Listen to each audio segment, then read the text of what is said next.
A man took his son to a public toilet. He quietly closed the door, and then he kept spreading toilet paper on the floor until his son came to him and fell into a deep sleep. Suddenly, there was a loud knock on the door. The man quickly covered his son's ears and blocked the door with his foot so that his sleeping son wouldn't wake up. The man tried his best to protect the innocence of his son's heart. As a father, this was also his last shred of dignity. Hearing the sound of the door being kicked, the normally strong father broke down crying, but he tried his best not to cry out loud, because life is just like that. This is one of Hollywood's greatest inspirational films. If you feel troubled and lost in your current life, please calm down and definitely watch this story. In 1981, an economic crisis hit the United States, widening the gap between the rich and the poor. Rich people drove sports cars, picked up girls, and roamed the streets while the poor starved and were forgotten on the streets. President Reagan was delivering a grim economic report on television while a distressed black man sat in front of it. That man's name was Gardner. Some time ago, he had invested all his savings into a batch of medical equipment with the hope that it would change his life and give him a better one. But reality slapped him hard because these scanners were only slightly more accurate than x-rays and the products were twice as expensive. Chris repeatedly faced difficulties. Seeing the piles of equipment, his wife became completely disappointed. He hadn't made a single sale in over 2 months and they were struggling to even gather money for food. Because of this, they had to transfer their son to the worst kindergarten. To run the household, his wife worked 2 jobs every day. The heavy burden of this life turned into anger towards her husband. Chris quietly endured all this. Then, the traffic police towed his car for long-standing illegal parking. Now, not only did he owe 2 months' rent, but he also had a pile of parking tickets to pay. This completely sank Chris's life. He wandered the crowded streets aimlessly. A new sports car caught his attention and sparked his curiosity. He couldn't help but ask the owner 2 questions. "What do you do, and how do you do it?" The man replied, "I'm a stockbroker." This simple answer awakened a sacred desire in the heart of 28-year-old Chris. He secretly swore to become a capable stockbroker. That evening, he told his wife about his decision, but was only mocked. Even when she deliberately tried to remind him of reality, her husband's resolution didn't break. The next day, firm in his decision, he went for an interview at a securities company. But due to his lack of education and experience, the HR manager didn't even give him an interview. Chris didn't give up.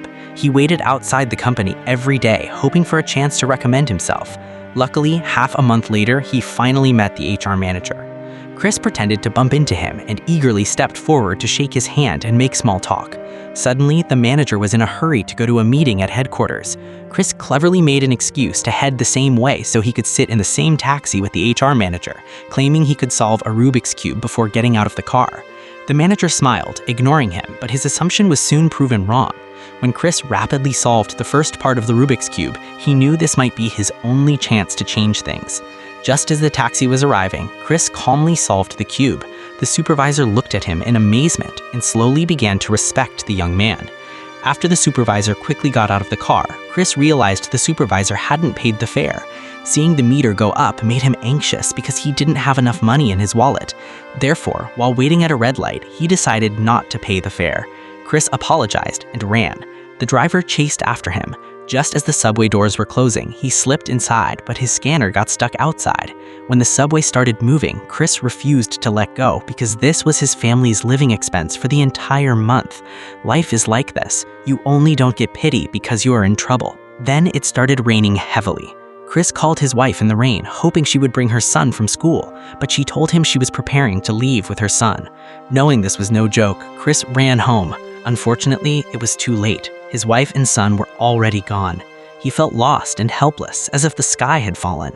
But then his supervisor called and invited him for an interview the next day.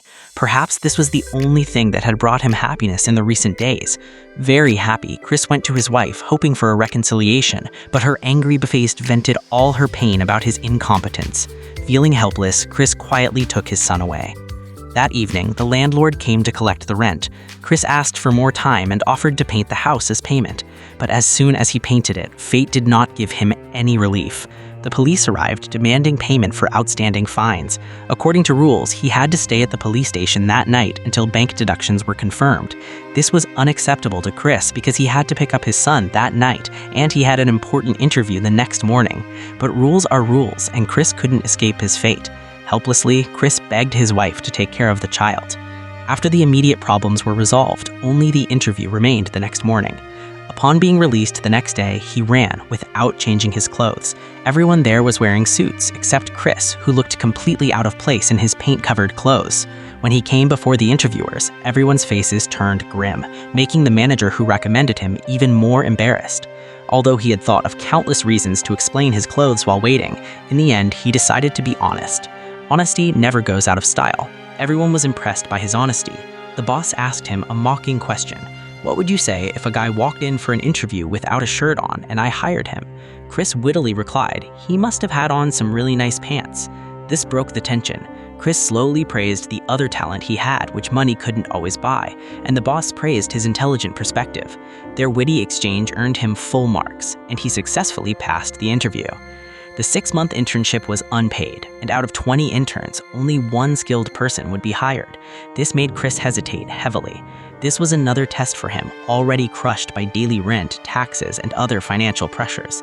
Desperate to survive, he faced a life-or-death situation. That evening, when his wife brought her son home, they looked at each other for the last time. She decided to go to New York for work. Chris knew this was healing forward while her hopes were genuinely bad. This was a clash of two worlds. One wanted a stable life, while the other was not ready to settle for mediocrity. Seeing his sleeping son, Chris called his supervisor, hoping for a miracle within 6 months. Chris played basketball with his son, whose dream was to become a basketball superstar. He just wanted his son to argue with him, because many people suppress their dreams. During his time at the company, his boss often asked Chris to run errands, which Chris accepted without complaint. One day, while going to work, Chris found the scanner he had lost, but as he was crossing the street, a speeding car hit him and the scanner was lost from sight. He didn't have time to check his injuries, he just wanted to find his lost shoe. In a chaotic state, he sat on his knees on the ground looking for his shoe, but ultimately he had to go to the company barefoot. Under the gaze of his coworkers, he joked to lighten the strange atmosphere. Chris worked hard. To save time, he didn't even drink water, so he could avoid going to the toilet. He would finish 9 hours of work in 6 hours. He barely survived the difficulties of life, but his passion for work remained. 2 months passed quickly, but his intended goal was still far away. Chris decided to change his strategy. While other people were calling from the bottom up, he directly called the highest level bank manager. The good thing is, hard work pays off. One day, a bank manager finally agreed to meet him. He only gave him 20 minutes, but just as he was going down, the manager asked Chris to park his car for him. When you're busy saving the world, everyone wants to talk to you. But suddenly, a BYD car dropped from the sky. Isn't this infuriating? Despite Chris's many efforts, he was still very late. The situation got even worse when his boss's car got a parking ticket, which was like rubbing salt on the wounds of Chris, who was already struggling with a lack of money. But Chris didn't give up. He went to meet the bank manager the next day and apologized for not showing up the previous day. The manager not only didn't mind, but took him to a ball game. Chris worked hard to create opportunities for himself, showing confidence even while in the hardest times. He met many people in high society, realizing he would get more opportunities in the future. Everything was going well. When he felt he could finally breathe a sigh of relief, fate played another trick on him. $600 in taxes were deducted from his account. These were his entire savings. He didn't know how he would survive the next few months. He took his son to the park to rest and met a homeless man with a scanner, the same scanner he had lost in the subway. He quickly grabbed the device, intending to sell it to survive. Unfortunately, the scanner was broken and he couldn't sell it. He also had to pay extra money for a long-term lease. The hotel owner threw his belongings out, leaving him and his child homeless.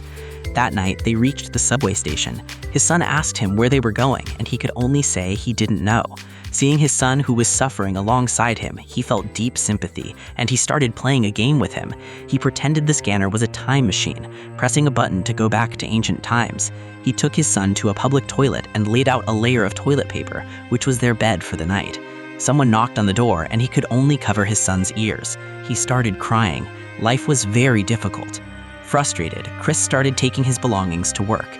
He hung his suit jacket on his backpack, looking like a walking clothes rack. Even after getting a break from work, he had to find a place to live. He heard there was a free bed in a church, but a line had already formed. When it was Chris's turn, only 4 spots were left.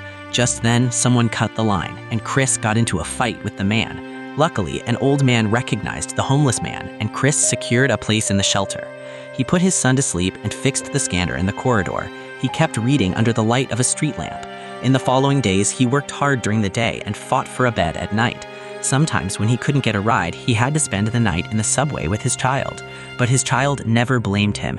He touched his face and said he was a good father.